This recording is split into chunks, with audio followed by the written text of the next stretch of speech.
11 రోజుల పాటు జరిగే ఈ కొండబిట్రగుంట తిరునాళ్లకు నెల్లూరు జిల్లా నలుమూలల నుంచి భక్తులు ఎక్కడెక్కడి నుంచో తండోపతండాలుగా వస్తూ ఉంటారు. వచ్చిన భక్తులు ఇక్కడ టెంకాయ కొట్టుకొని కొండపైకి ఎక్కే మెట్లకు పసుపు కుంకుమలు పెడుతూ కర్పూరం వెలిగిస్తూ మెట్ల పూజ చేస్తూ కొండ మీదుండే స్వామివారి ఆలయాన్ని చేరుకుంటారు. అనంతరం పొంగళ్లు పెట్టుకొని స్వామివారిని దర్శించుకొని మొక్కులను చెల్లించుకుంటూ ఉంటారు.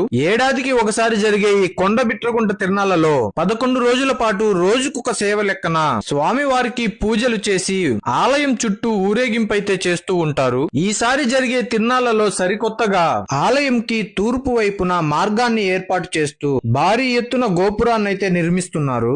ఆలయంకి ఉత్తరం వైపున అతిపెద్ద మండపం అయితే నిర్మించారు. మరియు 4వ తారీఖు జరిగే రథోత్సవం మరియు తెప్పోత్సవానికి కొత్తగా అతిపెద్ద రథాన్నైతే ఏర్పాటు చేసి అలాగే కొత్తగా కోనేరునైతే నిర్మించారు. ఇంకా ఎగ్జిబిషన్ గురించి మాట్లాడుకుంటే ఎప్పుడు లాగా ఇరుకుగా కాకుండా ఎగ్జిబిషన్ మరియు జాతరలోని షాపింగ్ స్టాల్స్ కోసం విశాలమైన స్థలాన్ని కేటాయించారు. ఇంకా ఈ కొండబిట్రగుంట తిరునాళ్లకు రాలేని వాళ్ళు మార్చి 8, 2026 ఆదివారం వరకు జరుగుతూ ఉంటాయి. ఆ లోపు వచ్చి స్వామివారిని దర్శనం చేసుకోవచ్చు. గోవిందా గోవిందా.